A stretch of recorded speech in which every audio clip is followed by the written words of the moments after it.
Hey guys, welcome back to Survivor Dreamcasting. I'm Spartacus, and today we're going to do something a little bit different. Usually start with a theme, I introduce it, and then I show my honorable mentions and go to the seasons where I have the cast on. But today we're going to do something different. This is going to be my Ultimate Survivor Dreamcast. So there's no theme, it's just people that I think were either very entertaining or great at the game, and they're people that I would like to see back on. And so, since there was a huge list for this, and obviously I could only have 20 people, I have all of my honorable mentions on each slide. So on each slide, you'll be able to see them, and they'll be written down. And then the people that I have on my cast, you'll see the picture of. So let's get started.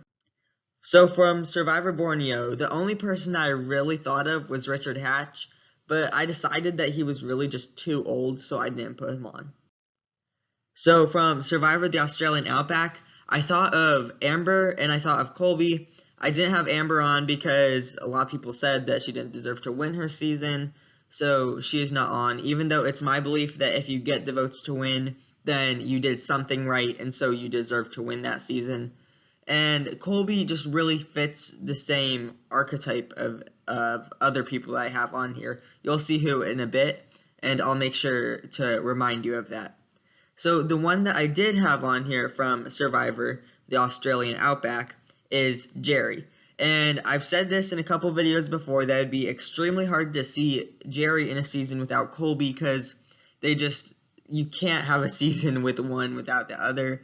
But it's my dream cast. So she's going to be on here. She is great at the game. She is very villainous, even though she didn't really act like a villain in Survivor Heroes vs. Villains. But I do think she deserves to be on because really she was the first female villainess, and so she had to be on.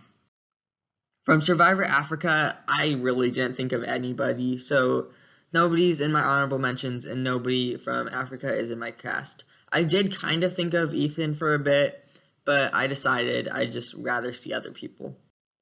From Survivor Marquesas, the only one that I did think about I do have on, and that's Boston Rob. And Boston Rob is part of the reason I don't have Amber on, because we've seen them play together in, obviously, All-Stars. They get married afterwards, and we've seen them play together in Winners at War now. And so I don't need to see that again in an All-Star season unless it's like a blood versus water. But I did have Rob on here because he is such a dominant player. He's probably the most famous Survivor player of all time. Like, if you just ask somebody on the street, say, do you know Boston Rob? They might know him. And also, he is just such a great strategist. I mean, he's played 5 times. Jeff Probst loves him. He wrote the Boston Rob rulebook, which is like, it's rules for life that he learned through Survivor, kind of. And it's a very good book. He's just a great player. From Survivor Thailand, I mean, come on, it's called the worst season for a reason. From Survivor the Amazon, the only person that I really thought about was Rob Cesternino. I didn't have him on, really, because the only reason that I'm huge on Rob is because of his podcast. Now, obviously, I think he is a great strategist, amazing at the game, but really, I know him more through his podcast than his Survivor. From Survivor Pearl Islands, I had Johnny Fairplay, Sandra, and Rupert as my honorable mentions. And Sandra did not make it on, even though she's a 2-time winner. But I do not like Sandra that much in the sense of Survivor. Because I do not think that she plays a very dominant game when she plays. And to me, the best winners are the ones that play a dominant game the whole way through. Now, my favorite winners, like somebody we're going to talk about in a bit, could also be just characters I like. Like, if you didn't play a dominant game the whole way through, but you still won, and you're still a great character, then I will probably put you on a list like this, and we're going to talk about somebody like that in a little bit. But Sandra just really didn't play a great game either of her seasons, especially Heroes vs. Villains, in my opinion. Johnny Fairplay, I just haven't seen him play in so long, and there's somebody else on this list that felt the same archetype as him. Same thing as Rupert. I just haven't seen him play in so long. Obviously, in Survivor Blood versus Water, he got voted out first. That wasn't great. And I don't think he can adapt to the new style of gameplay. So he is not on my list. Next from Survivor Vanuatu, I thought of Eliza a bit, but she didn't really even make it onto my honorable mentions. There's nobody here from Vanuatu. From Survivor Palau, the only person I thought of was Tom, but same thing as Richard Hatch, he didn't make it onto this list because he's just getting too old. From Survivor Guatemala, I wasn't thinking about anybody. From Survivor Panama Exile Island, I was thinking about Terry Dietz, the challenge beast, of course. It was obviously very upsetting that he had to go home in second chance, but I understand why he did it. And he didn't make it onto my list for the same reason Colby didn't. There's somebody else that fit the same archetype as him. However, the person that did make it onto my list from Exile Island was Suri, because, I mean, she's just such a likable player. She's played 4 times. She didn't have that great moment in Survivor Game Changers when she got out, even though she had no votes, but she's still an awesome player, and I think because of that moment in Survivor Game Changers, she has to be back again because her story isn't really finished, and she was never voted out, so I think to see her play again, and I do think that she will play an amazing game next time because she will try so much harder. And so I would really like to see her again. She made it onto my Dreamcast. From Survivor Cook Islands, I was thinking about Yule and Penner. They were really just at the bottom of my list. Yule was the last one I put on. Penner is just somebody that fits the same archetype as Johnny Fairplay or somebody else you're going to see in a bit. So from Cook Islands, I did have 2 people though. I had Ozzy, and Ozzy is the reason Colby's not on here and Terry Dietz isn't on here. Now I know Terry Dietz has won more immunity challenges in one season than Ozzy did, but I mean, come on, Ozzy's still a challenge beast. You can't say he's not a challenge beast. Plus, he is a great strategist. He invented the fake immunity idol, which is, I mean, if you think about back to the time when he did invent it, that's amazing that he thought about that. It's creative, really. And he's just such a great player, so he had to be on my list. Plus, he was very close to winning in South Pacific last time he played. Or, sorry, not last time he played. 2 times ago when he played. And I was just so upset when he didn't make it to the final 3 at least. My next one is Parvati, and I mean, how do you not have Parvati on a Dreamcast? She is such a dominant player. She's a lot like Boston Rob, but she's very strategic, very social, so she had to be on this list. Plus, I think in Survivor 40, it's kind of like what I said with Suri, how her story's not finished yet.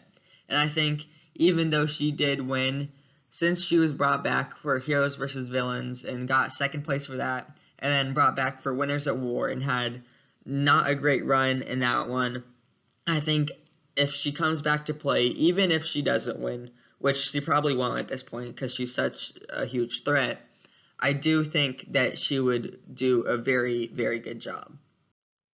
From Survivor Fiji, I didn't really think about anybody. From Survivor China, I was thinking about Todd, and really I just put Todd on my honorable mentions because he was a very dominant winner, but he didn't end up making the cut.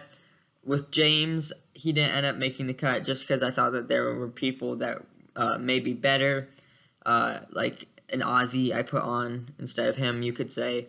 But the person I did have from China is Amanda. She's made it to the final 2 twice. She's played 3 times. She's a very good strategist, so she had to be on the list. From Survivor Micronesia, I was thinking about Eric. I was thinking about Natalie. For Eric, I really feel like his story's not done, just like Parvati and Suri. Like I said, same with Ozzy. But you know, he had that thing in Micronesia where he's known for giving up his immunity idol, and then in Survivor Karamoan, he got medically evacuated 5th place, and 5th place is the same place that he got out in Micronesia. And I really wish that the show did more to show that, but Eric still did not make the cut just because he's only played twice, really. That's probably most of it, and Natalie's only played once. and obviously she's a very good strategist. She's very good at lying, um, which is great for the game of Survivor, but she did not make the cut. From Survivor Gabon, I put Randy and Corinne. And Corinne was really hard not to put on this list because I think she is just a very entertaining character. Same thing with Randy. And I do wish Corinne would have been on the Heroes and Villains season. She didn't make it on, though, for whatever reason. But she was the last person I crossed off on my list, but neither of them made it. Although I would like to see both of them play again. I don't think Randy wants to play again because last time he played, he just was not having fun. He got voted out pretty early. Jeff even talked about it at the reunion, how he didn't look like he was having any fun. So he did not make the cut. And Corinne did not make the cut just because I decided there were people better. From Survivor Talking Tunes, I was thinking of JT and Steven. I think Steven played in more of an evil way in Second Chance, and I do think that part of it is because of what happened with JT, that when he trusted someone so much, it ended up blindsiding him in the final tribal council. And I do want to see JT play again. He's probably going to make it onto some of my other Dreamcast lists, but he did not make it onto this one just because, it was really just like Terry Dietz and Colby. I would rather put Ozzy in than JT. I did have Coach, and he's just such a funny, entertaining character. His arrogance in the show is really so entertaining. And I'm sure for the people stranded with them, it's miserable. But when we see them miserable and the show makes it comical, it's awesome. So I had to put Coach on here. Plus, he's the Dragon Slayer. How could he not? And especially in South Pacific, like Ozzy, his story was not finished. A lot of people said he should have won that season. So he is on my list. I also have Tyson, and it's not because of Talking Tunes, not even because of Heroes versus Villains. I actually don't think he deserved to be on Heroes versus Villains, but I love his gameplay in Survivor Blood versus Water. I love his gameplay in Survivor Winners at War. And just the fact that in Winners at War, when there was the division between the old school players and the new school players, the fact that he was able to get voted out, go to the edge, come back, and fit in with the new school players is just amazing. He's such a great player.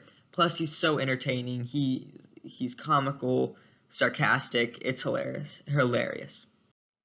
From Survivor Samoa, again, I have two. And really, these were the only two from Samoa I was thinking about. The first one should be obvious. It's Russell Hantz. I mean, he is the reason I don't have Johnny Fairplay on here, the reason I don't have Penner on here. He is so villainous, and he's a fan favorite, obviously. He's played 4 times if you include his run in Survivor Australia, and 3 times in Survivor US. So he is a very great player. He invented finding idols without a clue. He's just awesome. I also have Shambo, and Shambo's only played once, and I know that I said that Eric couldn't be on this list because he's played twice, but really I think it's just because Shambo is such an awesome, entertaining player. She is a lot like a Coach or a Phillip, in that she is very entertaining in the fact that she doesn't know that she's really entertaining, like that she's goofy kind of. She doesn't know that, and I think that is very hilarious. Plus, in the interview that she did, she said that, oh, I think the show made me look so goofy when I'm really not that way. So come on, Shambo, show us that you're not that way. She's just a hilarious player, so I put her on this list. From Survivor Nicaragua, I really wasn't thinking about anybody. You might see like a Chase or a Marty on a future list that I make. I know I put Holly on my Heroes versus Villains cast, but I don't have anybody from Nicaragua on this cast. From Survivor Redemption Island, I was thinking about Matt, Andrea, and Phillip. I didn't put Matt on here because the whole time he was at Redemption Island, and people don't really like him, but I like him as a person, so he made the honorable mentions. but liking somebody as a person isn't enough to put them on a Survivor cast. Same thing with Andrea. She's a very likable player, but I don't know how she is at gameplay necessarily. And Philip, a very entertaining character. It was really him or Shambo, and I picked Shambo because I would like to see Shambo play more, and Philip's already played twice. From Survivor South Pacific, the only person I was really thinking of is Brandon Hance, and it was really either him or Russell, kind of, and I decided to go with Russell. I mean, that's pretty much the obvious pick.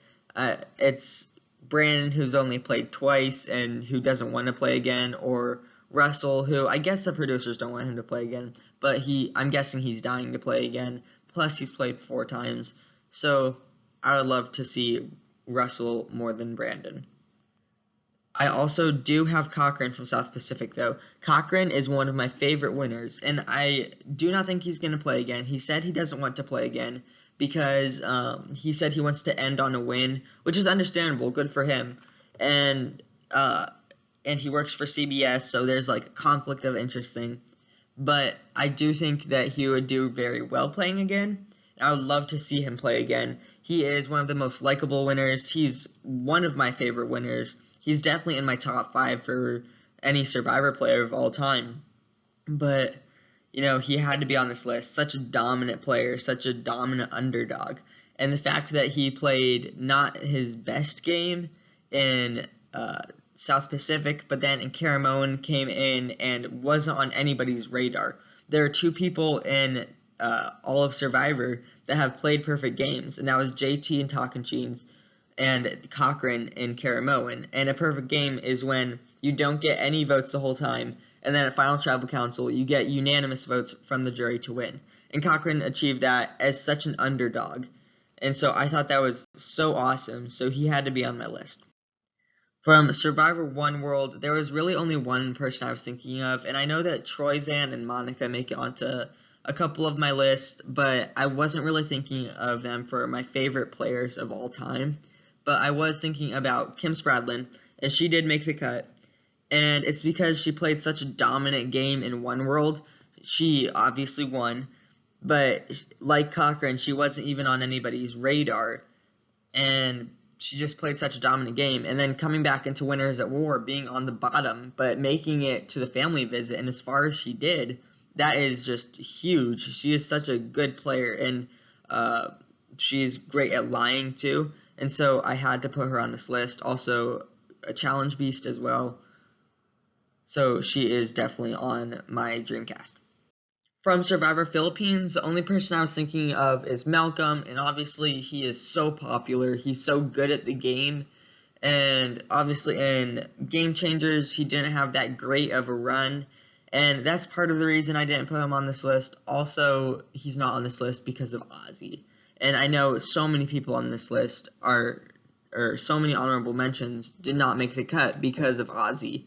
And really, I think if you put all of the archetypes like Ozzy, like the great strategists, the great challenge beasts, the likable people, and if you put them all in the list, like Malcolm, Terry Dietz, Colby, Brad Culpepper maybe, I think Ozzy is still at the top because he is just everything they can do, but better, I guess you could say.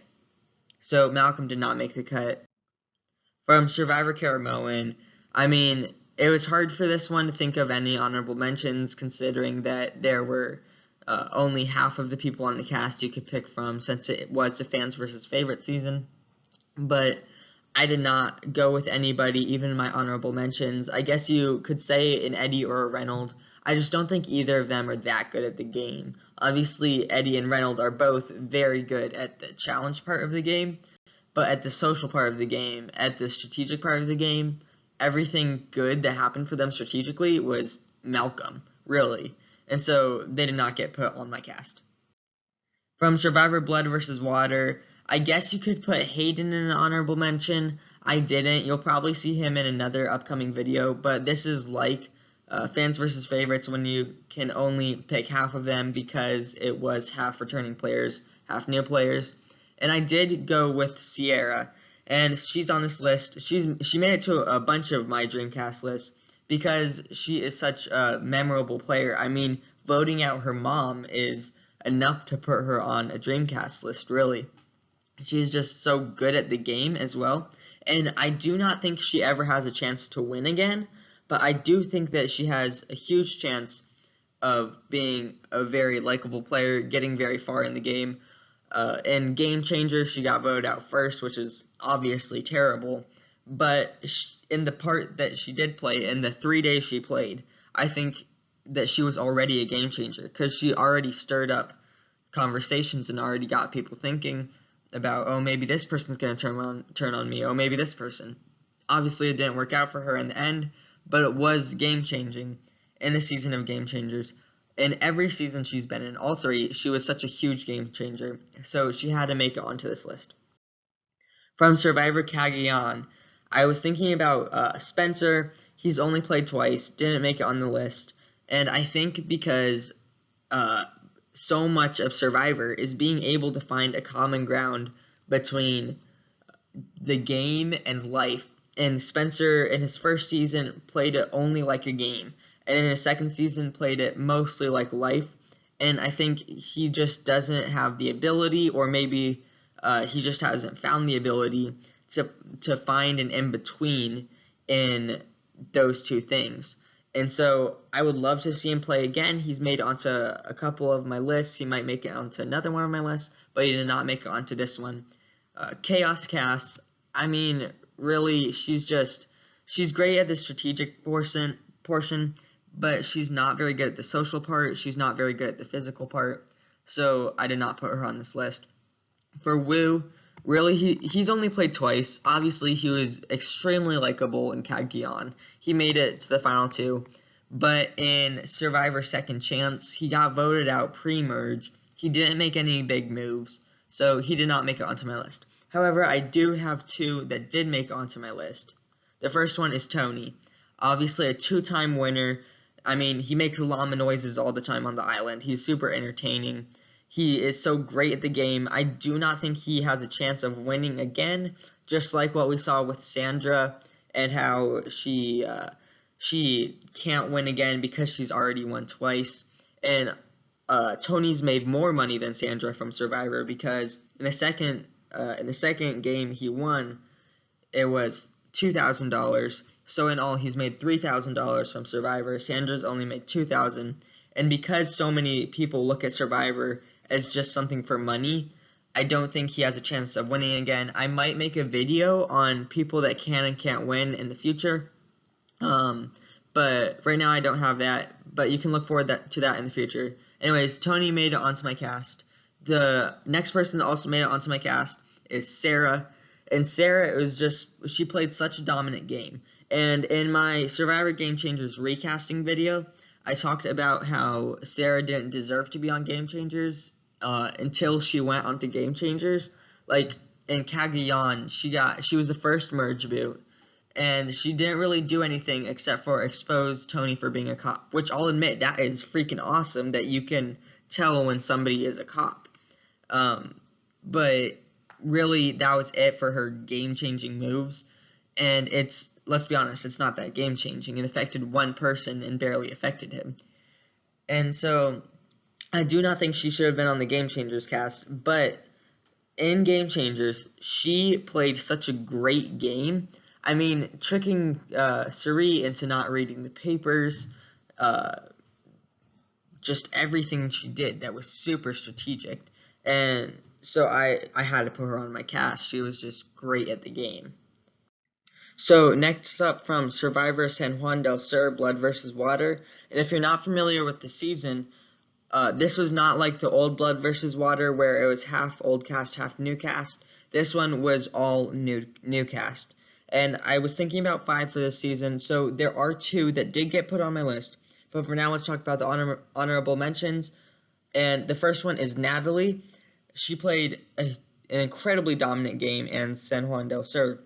But she was supposed to come out for Survivor Game Changers. She got a concussion a week before she could come out, so she wasn't able to, which is obviously very sad. But if you think about it, if she did come on to Game Changers, the game would have been completely changed. I think maybe Haley took her spot, just considering that Haley did nothing that was game changing. I think she took her spot last minute, maybe. But I would love to see her Natalie play again.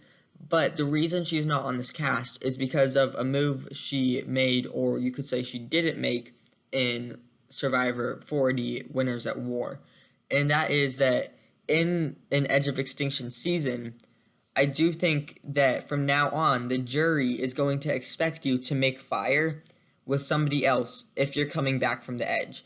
And Natalie was the first one voted off. She spent the entire season on the edge of extinction, and she made Tony and Sarah make fire at the final four.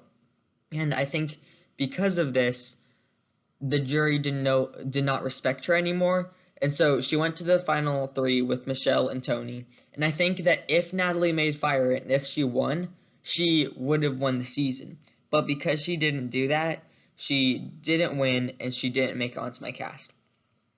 Now, next one I was thinking about was Keith. And it was really between Keith and Shambo again, just like Philip. And I decided to go with Shambo. Obviously, you already saw that.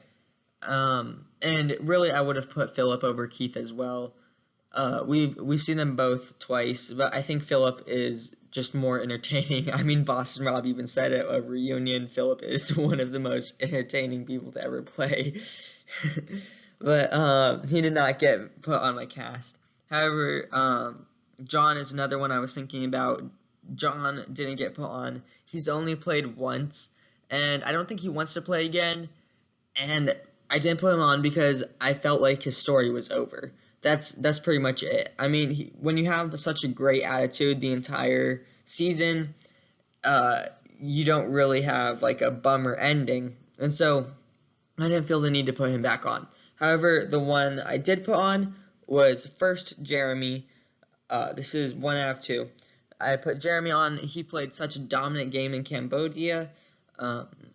He was a fan favorite in both seasons he played, and obviously he's just such a hard worker, such a great strategist in both Survivor Winners at War and Cambodia. He talks about how he's playing for his family, and that's just huge. He had that big moment in Cambodia where at the jury he spoke about how when his wife came on for the family visit, she said the baby is fine and it's a boy. And that, I think that is part of what made the jury vote for him over Spencer. But at the same time, he just played an awesome game.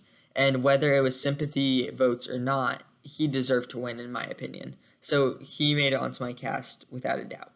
Another one that made it onto my cast from San Juan del Sur, Blood versus Water, was Kelly Wentworth. And Kelly made it onto this cast because she had a great run in Edge of Extinction. She had a great run in Cambodia, got voted out pre-merge in San Juan del Sur, but that's just a bummer, really. But she just is a great strategist, great at the challenges, very social, and that's part of the reason I had to put her on my list. Next, from Survivor Worlds Apart, again, I have two. The one that I was thinking of was Joe. He's a very popular player, maybe one of the most popular at this point, but he did not get put on my list just because I feel like we've seen enough of Joe now. We've seen him 3 times, and I feel like his story is over, and so I don't need to see him again. Obviously, if he came back, I wouldn't mind it, but for my Dreamcast, he did not get put on. However, 2 people did. The first one is Mike Holloway. And Mike Holloway was the one where I was talking about how he's not one of my favorite winners, but he is one of my favorite players. And that's because he played a very dominant game up until the merge. And then in the merge, he made a big move at the auction that worsened his game. And if you haven't seen the season before, the move that he made was, he said, he told Dan and Carolyn, who were waiting for the advantage along with him, who was also waiting for the advantage, that you could buy a family letter, and I will buy one too, for the same price. That way we have the same amount, so we can go to rocks for whoever wants the advantage. And so They did, however, after that, Carolyn and Dan got their letters, and Mike walked away and did not get his letter and saved the money so he would be able to get the advantage without having to go to rocks. Now, after this, he goes, guys, I'm sorry, this isn't who I am. He goes up and buys his letter, and at that point, Dan is just angry. He is so mad at Mike, and then they go to rocks, and Mike doesn't even get the advantage. And I think that this was Mike's biggest flaw of the game, was when he went back up to go get the letter. Obviously, he shouldn't have done it in the beginning to get the advantage over the letter. He shouldn't have done that in the beginning. But once that was already done, going up and getting the letter and letting it go to rocks, I think was not very smart, because what you did was already done. It's unlikely that they're going to forgive you in the game. And so I don't think that was smart that he went back to go get the letter. And then Dan got the advantage in the end. So I don't think that was smart, but I do think that he is a great character. Obviously, with the happy dance stuff, that was very funny, and he's just such an amusing character. I also have Carolyn. I really like her. She's only played once, but I wish she would play again. They called her Mama C. She was like the motherly figure of the tribe, and she was such a great player. I think that why the jury didn't vote for her in the end was, I believe it came down to Sharon. I don't remember exactly, but they just didn't respect her because all of the moves she made were in the dark. And so I would like to see her play again to redeem herself, and she might make it onto another one of my seasons if I make like a second chance. If I make a second chance, she'll definitely come onto that season, no doubt about that. But she was a hero in my Heroes versus Villains season. That was with Joe. However, Joe did not make it onto this list. He's just up in the left corner hanging out. But these two I did have on my list. They're just very likable characters. I had to have them on. From Survivor Co-Wrong, I was thinking about Aubrey and Ty. Didn't have them on because I feel like we've seen enough of Aubrey, and same thing with Ty. I wouldn't mind seeing Ty again. He's such an entertaining character. He's another one like Shambo that doesn't know that they're entertaining, and I think that's just one of the hilarious parts about it. But I would like to see Ty again, but I don't need to, and so he didn't make it onto this list. So next, from Survivor Millennials versus Gen X, I was thinking about Adam, and I was also thinking about David, but really it just came down to the archetype that they had, and it was very similar to other people. Both of these are very similar to a Sari or a Kelly Wentworth, and now that I think about it, actually, maybe even Zeke would make it onto my honorable mentions list. I just don't know if I need to see Zeke again, but Adam and David, they were really just at the bottom of my list. That's why they didn't get put on. From Survivor Heroes versus Healers versus Hustlers, I guess maybe you could put Ben in the honorable mentions. I just don't need to see him again. And Chrissy, I guess, could come on to like a second chance season, but she did not make my list. From Survivor Ghost Island, nobody made my list. I was close to putting Wendell on, and that's because he was involved in the first Final Tribal Council tie. That's pretty cool.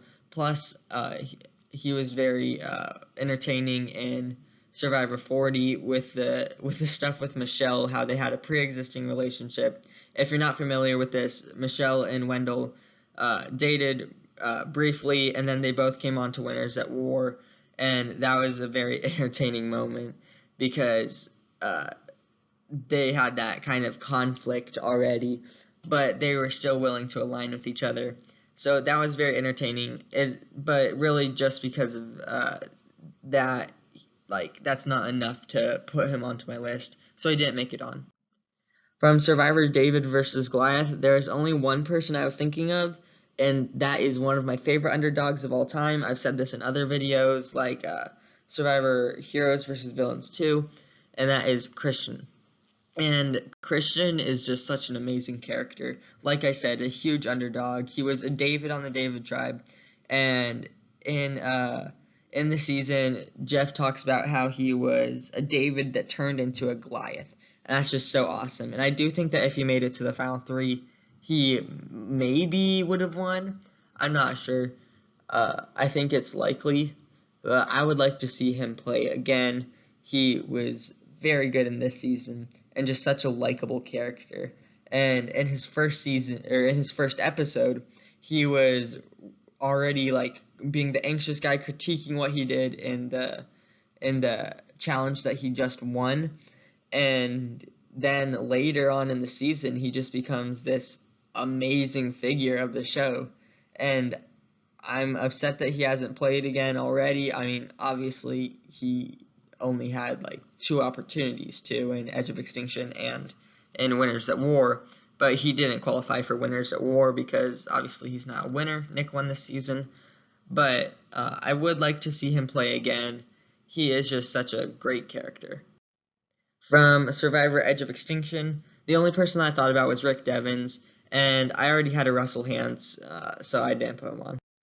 From Survivor Island of the Idols, I just feel like this season was so crowded, you could say, with the stuff with what happened with Dan being the first person getting kicked out of the show, that I feel like even Tommy, the winner, didn't get as much approval as he deserved. I just feel like people in the season I don't really need to see again because I don't really need a reminder of the season. It's doesn't make me feel good. From Survivor 41, I did think about Xander. A lot of people think that he should have won, but I guess it was just a personal-looking jury, and they didn't like Xander's moves. Ricard, I was thinking about. I just didn't need to see him again. Like with Rick Devens, I already have Russell Hantz, and Ricard is kind of like the Russell Hantz. And if Ricard comes back, I do think that he has a chance of winning. But I do not need to see him back. He made it onto a couple of my lists before, but he did not make onto this one. And Danny, I would really like to see back. I feel like we didn't get to see a lot of Danny because, he got out pretty early. His story with his dad dying on the day that he won that challenge, that was an amazing story. Plus, he's just such a likable character, and I feel like we didn't get to see enough of him in his last season for getting voted out so early. So I would love to see him play again, but he did not make it onto this list. So the Dreamcast I made up was Coach, Jerry, Christian, Sarah, Carolyn, Amanda, Tyson, Kim, Cochran, Shambo, Boston Rob, Parvati, Russell, Tony, Sierra, Ozzy, Wentworth, Jeremy, Sari, and Mike. Thanks for watching. See you later.